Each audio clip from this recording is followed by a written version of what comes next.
Hello दोस्तों, Bharat updates channel में आपका स्वागत है। और दोस्तों आज है 3 मार्च 2022 और आज की 13 इंपॉर्टेंट अपडेट आप सभी के लिए लेकर मैं यहाँ पर आ चुका हूँ। तो ये कुछ दोस्तों यहाँ पे अपडेट्स रहेंगी जो कि आप स्क्रीन के ऊपर देख ही रहे होंगे। इसके अलावा बाकी की अपडेट्स आपको इस वीडियो में देखने को मिल जाएगी, तो वीडियो को पूरा देख लीजिएगा। चलिए फिर शुरू करते हैं दोस्तों पहले अपडेट के साथ। तो यही पहली अपडेट, हिमाचल में 24 घंटों में आए हैं कोरोना के 83 नए केस, 156 हुए ठीक। कांगड़ा में 30, चंबा में 14, शिमला में 13, मंडी में 9, हमीरपुर में 7, किन्नौर में 3, ऊना में 2, सिरमौर में 2, सोलन में 2। कुल संक्रमितों की संख्या की बात करें 2,83,449, एक्टिव केस 729 और अब तक जो है 2,78,598 ठीक हो चुके हैं। तो ये दोस्तों अभी तक की लेटेस्ट अपडेट है। चलिए नेक्स्ट अपडेट देख लेते हैं। तो ये रही, हमीरपुर में शिक्षा विभाग के कर्मियों की छुट्टियों पर रोक। बजट सत्र के चलते केवल बहुत जरूरी परिस्थिति में मिलेगा 3 मार्च को अवकाश। तो जिला शिक्षा विभाग हमीरपुर ने प्रदेश के मुख्य सचिव के आदेशों का हवाला देते हुए 3 मार्च को शिक्षा विभाग के सभी कर्मचारियों के छुट्टी लेने पर रोक लगा दी है। वीरवार को पुरानी पेंशन बहाली और पे कमीशन की विसंगतियों को लेकर विधानसभा के बाहर प्रदेश के विभिन्न कर्मचारी संगठनों का प्रदर्शन है। इससे एक दिन पहले हमीरपुर प्रारंभिक शिक्षा और उच्चतर शिक्षा विभाग के उप निदेशक ने लिखित में आदेश जारी कर दिए हैं। अपने आदेशों में शिक्षा विभाग ने कहा है कि सरकार ने जो है सिविल सर्विस रूल्स 3 और 7 का हवाला देते हुए ये आदेश जो है जारी किए हैं कि प्रदर्शन, घेराव, हड़ताल, बायकट, पेन डाउन स्ट्राइक और सामूहिक अवकाश लेने और इस तरह की अन्य गतिविधियों में शामिल सरकारी कर्मचारियों का वेतन काटा जाएगा। ऐसे कर्मचारियों पर आपराधिक मामला भी दर्ज हो सकता है। तो ये दोस्तों यहाँ पे अपडेट है, पूरा पढ़ना चाहो तो आप यहाँ पे पढ़ सकते हो। ओके, चलिए दोस्तों नेक्स्ट अपडेट ये रही, रूस ने यूक्रेन के नागरिक इलाकों में मचाई तबाही, धमकी, परमाणु हथियारों से होगा तीसरा विश्व युद्ध। युद्ध का 7वां दिन, रूसी सेना का खेरसान पर कब्जा, खारकीव, बुका, इरपिन, कीव के रिहायशी इलाकों में दागी मिसाइलें, रॉकेट, खारकीव में पैराट्रूपर्स भी उतरे। 2000 यूक्रेनी नागरिक मारे जा चुके हैं अब तक। अमेरिका ने बंद किया एयर स्पेस, बढ़ती जा रही है रूस की घेराबंदी और बातचीत जारी रहेगी रूस। तो ये दोस्तों यहाँ पे पूरी अपडेट है, पूरा आप टीवी वगैरह में भी देख रहे होंगे, फ़ोन वगैरह में, है ना। तो ये है वहाँ के हालात। चलिए दोस्तों नेक्स्ट अपडेट ये रही, बीएड एमबीए काउंसलिंग का शेड्यूल तय। दोस्तों यहाँ पे बात हो रही है बीएड एमबीए काउंसलिंग की। तो विश्वविद्यालय के दूरवर्ती शिक्षण संस्थान यानी कि आयुष्यडोल या इकडोल ने जो है सेक्शन सत्र 2021-22 जनवरी फरवरी 2022 के लिए काउंसलिंग शेड्यूल जो है जारी कर दिया है। इसके मुताबिक बीएड कोर्स की काउंसलिंग 21 से 29 मार्च तक होगी। एमए शिक्षा की काउंसलिंग 30 और 31 को होगी। एमबीए की काउंसलिंग की प्रक्रिया 28 और 31 मार्च को करवाई जाएगी। इकडोल के निदेशक प्रोफेसर कुलवंत पठानिया ने कहा कि इन तीनों कोर्स की काउंसलिंग से संबंधित जानकारी और शेड्यूल जो है इकडोल की यानी कि आईसीडोल की वेबसाइट पर उपलब्ध रहेगा। छात्र दूरभाष संख्या, ये जो नंबर है यहाँ पर भी छात्र जो है संपर्क कर सकते हैं। अगर किसी चीज़ का पता नहीं चल रहा है तो आप यहाँ पे भी कांटेक्ट कर सकते हो। ओके, चलिए दोस्तों नेक्स्ट अपडेट ये रही, इग्नू दाखिले के लिए 5 मार्च तक करें आवेदन। Indira Gandhi national open university में शैक्षणिक सत्र 2022-23 के तहत जनवरी सत्र में दाखिले के लिए 5 मार्च यानी शनिवार तक आवेदन कर सकते हैं। कोरोना की तीसरी लहर के कारण कई छात्र आवेदन नहीं कर सके थे, इसलिए अब विश्वविद्यालय प्रशासन ने दाखिला आवेदन की तिथि बढ़ा दी है। इससे पहले छात्रों के पास 28 फरवरी तक का मौका था। छात्र ऑनलाइन डिग्री प्रोग्राम और open and distance learning mode में से किसी में भी दाखिला के लिए विकल्प चुन सकते हैं।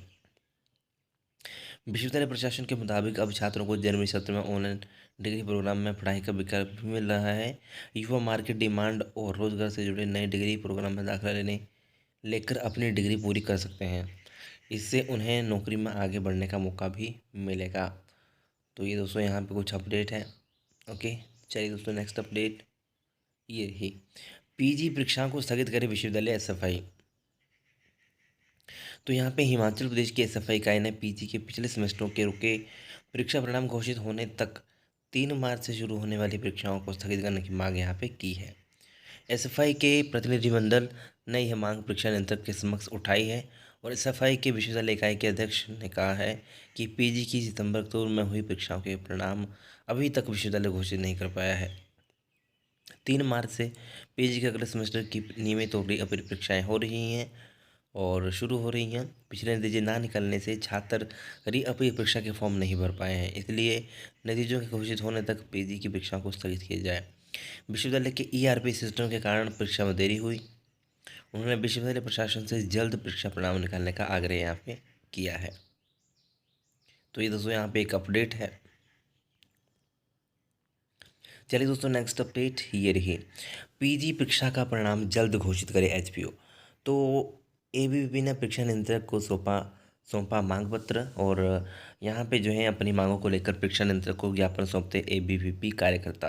तो अखिल भारतीय विद्यार्थी परिषद की विश्वविद्यालय इकाई ने पीजी के लटके पड़े परीक्षा परिणाम को लेकर बुधवार को परीक्षा नियंत्रक का घेराव किया। परीक्षा नियंत्रक को सौंपे मांग पत्र में नतीजे जल्द घोषित करने की मांग की है। और यहाँ पे जो है नेगी ने कहा कि 2021 में सितंबर में हुई पीजी परीक्षाओं के नतीजे विश्वविद्यालय की ढीली व्यवस्था के कारण अभी तक घोषित नहीं हो पाए हैं। 5 माह हो चुके हैं, लेकिन नतीजे घोषित ना होने से छात्र जो हैं परेशान हैं। विश्वविद्यालय ने कुछ कोर्स के आनंद फानंद नतीजे घोषित किए हैं, लेकिन उनमें कई तरह की त्रुटियां हैं। यह विश्वविद्यालय की कार्यप्रणाली पर सवाल खड़े करता है।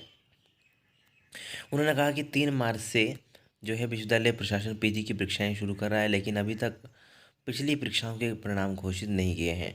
उन्होंने कहा कि एलएलबी के रिजल्ट सिर्फ फाइनल ईयर के रिजल्ट को घोषित किया गया है, और आधा अधूरा रिजल्ट आने से छात्र जो है एलएलएम की काउंसलिंग में अपील होने से रह जाएंगे।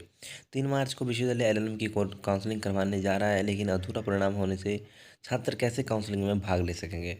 उन्होंने पूरे परिणाम घोषित होने तथा एलएलएम की काउंसलिंग को स्थगित करने की मांग की है।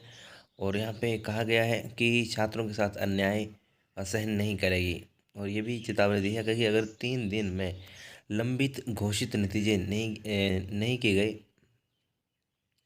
तो एबीवीपी प्रशासनिक भवन में ताला लगा देगी। तो ये दोस्तों यहाँ पे अपडेट है, पूरा पढ़ना चाहो तो आप पढ़ सकते हो, मैंने आपको बता ही दिया पूरा।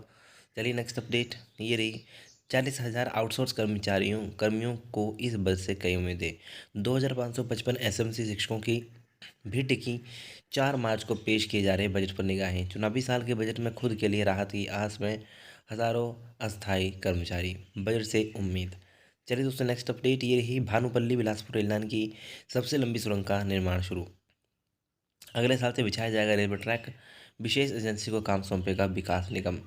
चलिए दोस्तों, नेक्स्ट अपडेट ये रही, एमबीए पीएचडी युवाओं को पसंद नहीं आई बस कंडक्टर की नौकरी। भर्ती प्रक्रिया में चयन के बाद भी आगे नहीं आए कई उच्च शिक्षा प्राप्त अभ्यर्थी। 49 ने नहीं दी ज्वाइनिंग, 33 ने छोड़ दी नौकरी। तो 565 पदों के लिए एचआरटीसी ने की थी भर्ती प्रक्रिया, 516 ने ही दी ज्वाइनिंग।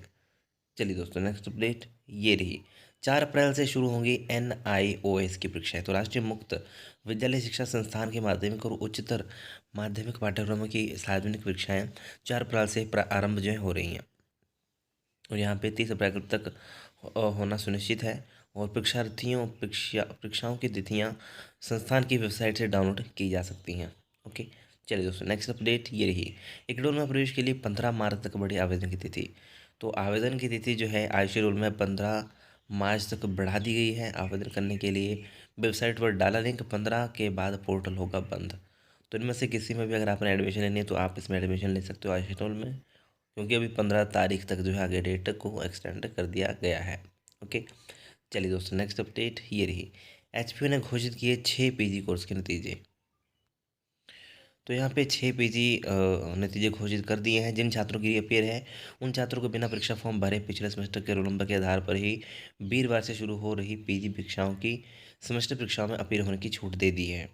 विश्वविद्यालय के एलएलबी के पहले से 5वें सेमेस्टर तक एमएससी केमिस्ट्री, बॉटनी, जियोलॉजी, भूगोल, एलएम जैसे कोर्स के परिणाम घोषित किए हैं। विश्वविद्यालय की परीक्षा नियंत्रक डॉक्टर जे स्नेगी ने माना कि जिन छात्रों के नतीजे घोषित हो चुके हैं और दोबारा परीक्षा देना चाहते हैं वे वीरवार से शुरू हो रही परीक्षा में अपील हो सकेंगे। इसके लिए छात्र को पिछला रोल नंबर दिखाना होगा। ऐसे छात्रों को बाद में अलग से परीक्षा फॉर्म भरने का समय दिया जाएगा। परीक्षार्थियों को परीक्षा रोल नंबर ऑनलाइन जनरेट हो रहे हैं। इसके बावजूद रोल नंबर को लेकर कोई समस्या पेश आती है तो आप अपने छात्र अपने कॉलेज, विभाग या फिर विश्वविद्यालय की परीक्षा शाखा की हेल्पलाइन नंबर से संपर्क कर सकते हैं। तो कोविड प्रोटोकॉल के साथ दोस्तों आज से शुरू होंगी पीजी परीक्षाएं और इकडोल के छात्रों के जनरेट नहीं हुए फॉर्म। तो ये दोस्तों यहाँ पे अपडेट्स हैं। तो एचपी ने 6 नतीजे घोषित किए हैं, तो आप चेक कर लेना। यहाँ पे तो बताया है एमएससी केमिस्ट्री, बॉटनी, जूलॉजी, भूगोल, एलएलएम, ये सभी। ठीक है, अभी मुझे याद नहीं है कि ये आ गया रिजल्ट या नहीं आया है, वही दिया उन्होंने दोबारा से, तो वो पूरा चेक कर लेना। ठीक है, और यही थी दोस्तों आज की कुछ इंपॉर्टेंट अपडेट्स। वीडियो अगर अच्छी लगे तो लाइक शेयर, चैनल को सब्सक्राइब जरूर करिएगा मेरे लेटेस्ट अपडेट्स के लिए। Thank you.